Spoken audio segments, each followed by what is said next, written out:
What happens if we detonate all the nuclear bombs in the world at the same time? Should this terrible scenario remain only in science fiction films, or is it a possibility that we should also think about the consequences in the real world?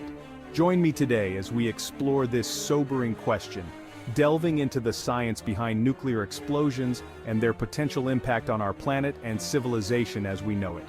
Buckle up, because we're about to take a deep dive into a world consumed by the very weapons we've created. Let's be clear, the idea of detonating every single nuclear weapon on Earth is, well, insane. It's a concept best left to dystopian novels and Hollywood disaster flicks. But there's a reason we're fascinated by these what-if scenarios, right? It allows us to confront the potential consequences of our actions. And when it comes to nuclear weapons, that power is utterly terrifying. We're talking about the ability to unleash the very forces that bind atoms. Exploring the hypothetical fallout of such an event can offer a stark reminder of the stakes involved. It forces us to confront the fragility of our existence and the need for responsible stewardship. To grasp the sheer scale of destruction, we need to understand the firepower at play. There are roughly 13,000 nuclear warheads scattered across the globe. The United States and Russia possess the lion's share, followed by China, France, and the United Kingdom. Imagine if all these weapons were launched and detonated simultaneously. A synchronized cataclysm would engulf the entire planet in fire and fury. Each warhead would unleash an inferno, vaporizing anything within a certain radius. Cities reduced to craters, forests incinerated, and landscapes scarred. And that's just the immediate aftermath. Picture this: a blinding flash, brighter than 1,000 suns, erupting from multiple points across the globe. The air itself would crackle with energy, superheated to temperatures rivaling the core of the sun. Shockwaves traveling faster than the speed of sound would radiate outwards, pulverizing everything in their path. The immediate blast radius would become a cauldron of unimaginable destruction. Millions of tons of debris would be hurled high into the atmosphere. This lethal cocktail would form a massive, planet-shrouding cloud. This global shroud would block out the sun, plunging Earth into twilight. Temperatures would plummet, ushering in a severe nuclear winter.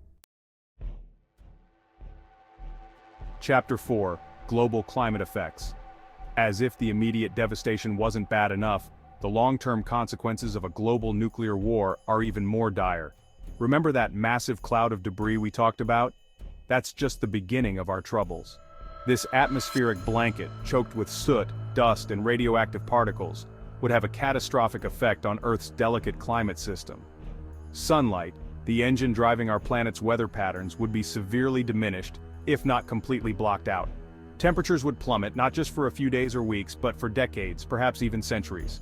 Imagine a perpetual winter, with sub-zero temperatures gripping even the most tropical regions. Crops would wither and die, unable to photosynthesize in the absence of sunlight.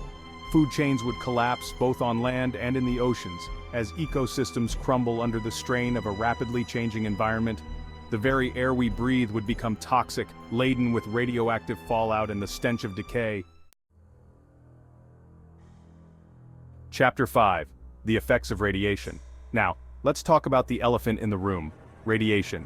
Nuclear explosions release a witch's brew of invisible, highly energetic particles that wreak havoc on living tissue.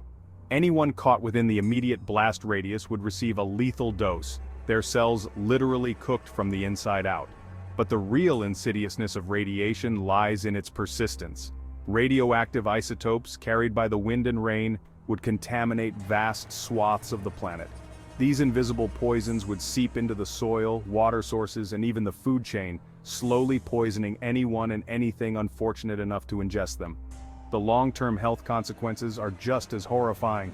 Radiation exposure increases the risk of cancer, birth defects, genetic mutations, and a whole host of other health problems. It's a silent killer, lurking in the shadows, its effects sometimes not manifesting for years, even decades after exposure.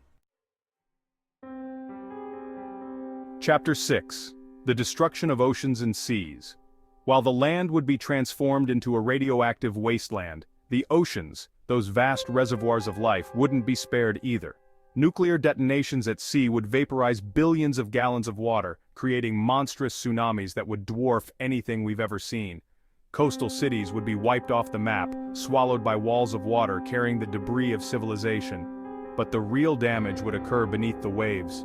Oceans absorb a significant amount of the radiation released by nuclear explosions. Marine life, from microscopic plankton to massive whales, would be contaminated, their populations decimated. Coral reefs, those vibrant underwater cities, would bleach and die, further disrupting the delicate balance of marine ecosystems. The oceans, once teeming with life, would become eerily silent, their once pristine waters transformed into a toxic soup, unsafe for both marine life and any humans who might have survived the initial onslaught. Let's be brutally honest, folks. The scenario we're painting here isn't pretty. A full-scale nuclear war wouldn't just be a disaster, it would be an existential threat to humanity. The immediate death toll from the blasts, fires, and radiation sickness would be staggering, potentially reaching hundreds of millions if not billions. But it's the aftermath, the slow, agonizing decline that's truly terrifying. The survivors, those lucky or unlucky enough to have escaped the initial blasts, would be left to contend with a world on the brink of collapse. Food shortages, contaminated water, exposure to radiation, and a complete breakdown of social order would make survival a daily struggle. The very fabric of civilization, the intricate web of interconnected systems we rely on for food, water, shelter, and healthcare, would be shredded. Imagine a world without electricity, communication, transportation, or even basic sanitation. It's a grim picture, a testament to the self-destructive power we hold in our hands. Chapter 8. Geological Changes. As if changing the atmosphere and irradiating the surface wasn't enough, the sheer force of detonating every nuclear weapon on Earth could even have profound geological consequences. The Earth's crust, already under stress from tectonic plates, might shudder and shift under the force of thousands of simultaneous explosions. Fault lines could rupture, triggering earthquakes and volcanic eruptions on a scale rarely seen in human history. Mountains might crumble, new islands might rise from the seafloor, and the very geography of our planet could be redrawn in a matter of hours. The Earth, once a symbol of stability and permanence, would become a volatile, unpredictable force, its anger unleashed by the folly of its dominant species. The planet has weathered countless cataclysms over its billions of years, but for the life that depends on its stability, these changes would be nothing short of apocalyptic. Chapter 9. Technological Remnants and the Fall of Civilization. Remember those smartphones we're all glued to? The internet, that vast repository of knowledge and cat videos? Gone. Wiped out in a flash of electromagnetic pulses or EMP generated by the nuclear detonations. Our technologically advanced civilization would be plunged back into a pre-industrial age, cut off from the very tools we've come to rely on. Power grids would collapse, plunging cities into darkness. Communication networks would go silent, severing the invisible threads that connect us. Satellites, those silent sentinels orbiting above, would be fried, transforming into useless hunks of metal tumbling through space. The irony is, the very technology that has propelled us forward, that has connected us in ways unimaginable just a few decades ago, would be our undoing.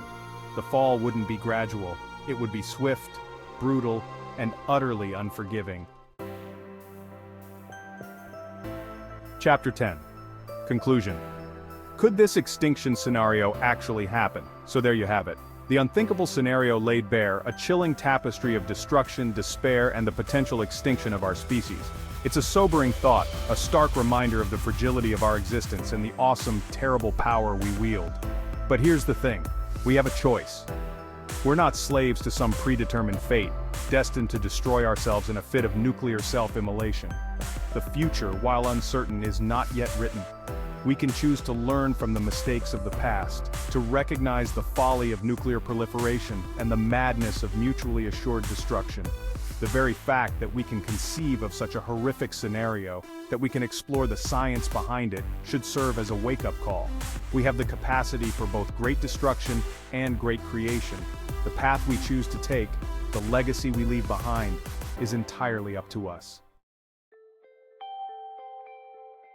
Outrow, a cosmic perspective.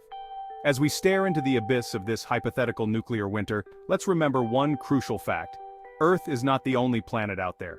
The universe is vast, filled with billions upon billions of stars, many orbited by their own planetary systems.